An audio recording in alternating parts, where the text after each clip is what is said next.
Hey everyone, good evening. Hope y'all are doing fine.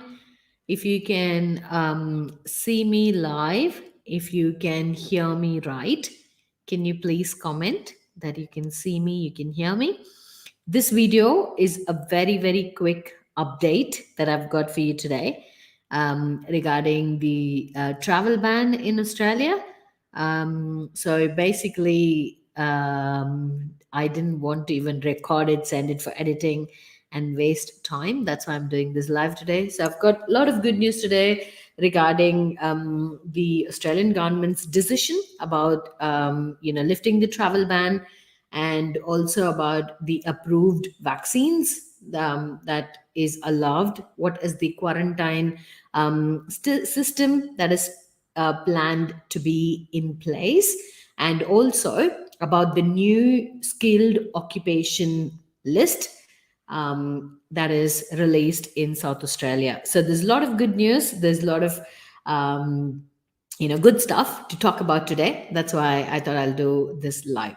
So basically, today, in a press meet, the Prime Minister has announced that the states that reach 80% vaccine, complete vaccination rate are able to open according to the national plan. So it's weird and it's different because Sydney is the one which has got the highest number of infections at the moment. But today, I think Melbourne has surpassed it. Sydney was around 700s and Melbourne has crossed 1,000. But they are really focusing on the vaccination percentage, like fully vaccinated percentage. So Sydney and South Australia have agreed to be part of an initial pilot phase to test the home quarantine system, and a specific a specific quarantine place, not the hotel quarantine in the city. Okay, there's a lot of chance to have community spread. So South Australia has got approval and has constructed a separate quarantine facility at Parafield Gardens, which is in an outer suburb, and Sydney has got approval for home quarantine system. So basically, they've segregated the people in two categories. One is any Australian citizen, permanent resident, or student, international visitor who is coming into Australia, who has had two vaccines, like completely fully vaccinated with approved vaccines. They will be allowed to quarantine at home.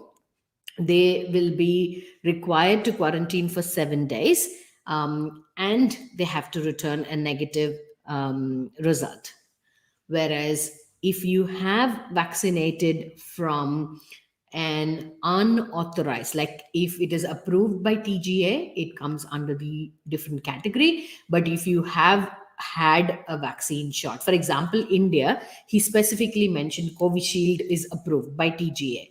But if you have had other vaccines, then if it is not approved by TGA, or if you're not vaccinated at all, in that case, you will have to undergo 2 weeks of quarantine, and there'll be a capping on the number. Right now, every state has got a number capped for the international arrivals, meaning every week, every state has like a capacity management plan. They are allowed to take only 250 passengers, international people who are flying into Australia. Whereas if you're fully vaccinated, there is no need of caps. Okay, we can have n number of people who can come into the country. So that is a very good sign, and it's more official at the moment. So we should only gear up. People in Australia should start getting vaccinated to reach that 80% mark in each state. Okay, so it's not like complete Australia, but specific states has to reach that particular number for them to be able to open to receive people from abroad. So for the first stage in November, the international travel ban is lifted for Australian citizens and permanent residents who will be allowed into the country under the following categories. So vaccinated, unvaccinated, 1 week quarantine, 2 weeks quarantine, whatever is the category. Now, on another note, we do have a good news from South Australian migration. they have updated the occupation list, skilled occupation list for offshore candidates. We didn't have this update for the past 2 years. We've been desperately waiting to get an update from states. I don't know at what time we started the 491 visa. We do not have, like, not much good news after the 491 visa got introduced. So they have introduced new occupations. I'm going to do a separate video on that, for the new occupations that got introduced in the South Australian immigration occupation list. And there is also another update. Personally, one of my friend has got an invitation from South Australia for mechanical fitter. So, which means people have started to get invitations. They are starting to process offshore EOIs, and things are looking good. All right, so these are all very, very good news. I thought definitely I have to share with you all. So I've always insisted, do not wait for the perfect moment. Do not keep asking, when will the borders open, when will the borders open? But you just keep doing your work. Your application should already be there in the system. So when the department decides to pick up the offshore applications, they should be in a position to pick your application and start giving you an invitation or visa grant straight away. Okay, so I just wanted to jump on really quick and give you all this update. So if you're applying for student visa, you've lot of chance to come into this February intake in 2022. If you're a skilled migrant or a prospective skilled migrant, then there's a lot of chance in the mid 2022 you've got a chance to come into the country. So it is very, very promising. So I wish you all the best. I'm just going to have a quick look at the comments. If I have any questions, I can answer that really, really quick. That's my son playing with the live. PT scorecard valid for 2 or 3 years. I'm not very sure, because I've had this question for a couple of times. Since I didn't write PT personally, I have to check the official record to say that, or check the website to say that. There are few terms and conditions regarding the work experience. Should be 8+ years after the deduction.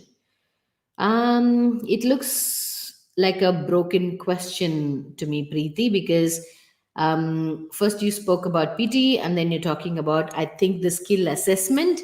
8+ years after the deduction. I don't understand what is the deduction you're meaning. It's a very generic comment. So 190 visa, it's the same thing as 491. Nobody has an update. There are a lot of people who are getting invitations at the moment, but I personally have always vouched for 491 compared to 190 and 189. For the simple reason, it's a new visa that's introduced for a purpose, and there's more chance of getting an invite under 491 under the new point calculations compared to 190 and 189. So the answer to your question, there is no direct update on that particular category of visa. After the recent earthquake, was it all good? It was a pretty shocking situation, because I don't think Australia is more prone, especially Melbourne is not like geographically prone to earthquakes, but it was a shocker. I have experienced earthquakes in Darwin, and it's very close to Indonesia. So whenever there's a very, very high, earthquake in Indonesia or closer to the ocean, then you can feel the tremor in Darwin, which is very, very common. That's why all the buildings in Darwin are built, earthquake proof and cyclone proof and all that. But Melbourne, it's pretty rare. So it looks okay. But Australia, generally, anything and everything related to climate change, anything and everything related to climate adversity, you can face. It is like, you can get caught in floods, you can get caught in cyclones, you can get caught in now earthquake and whatnot. The climate is just extreme. You'll find it dry heat, you'll find it too hot and humid, you'll find it too cold.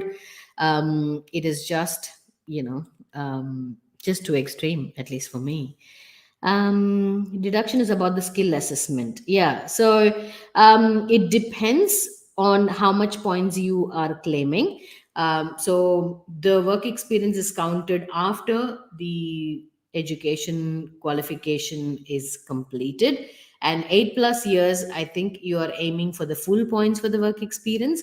But if they don't say, for example, when I did the skill assessment, I claimed for 8+ years, but because I was doing my MTech while I was working, because I wanted an engineering PhD. After my master's, I did an MTech while I was working.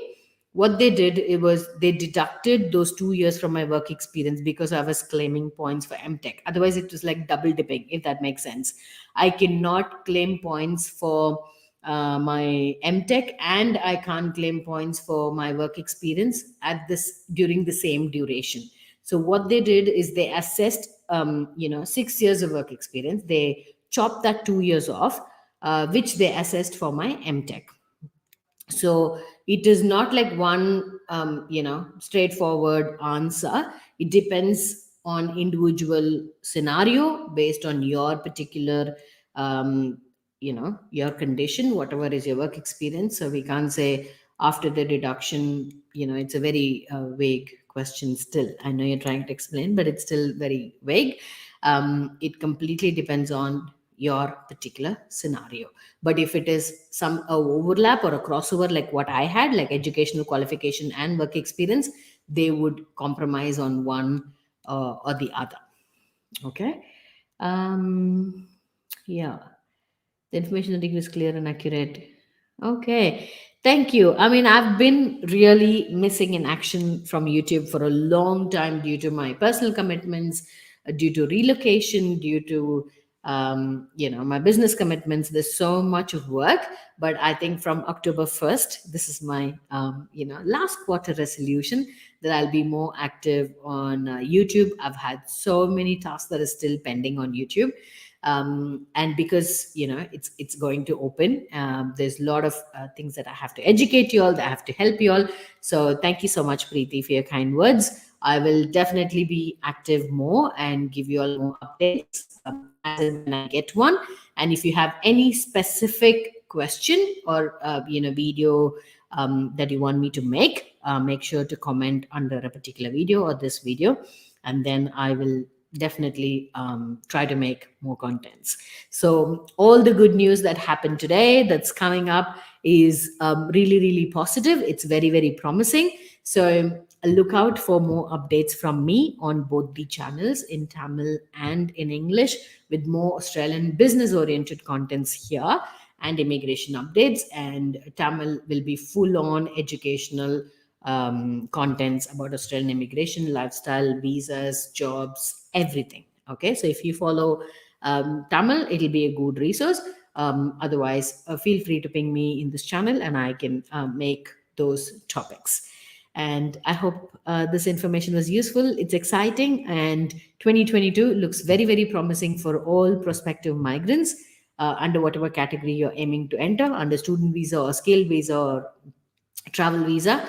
I really hope all of you who are aiming to come into Australia, your wishes will come true in 2022. My best wishes to each and every one of you, and we will meet someday in this continent. All right, my best wishes, and I'll see you all soon in the next video.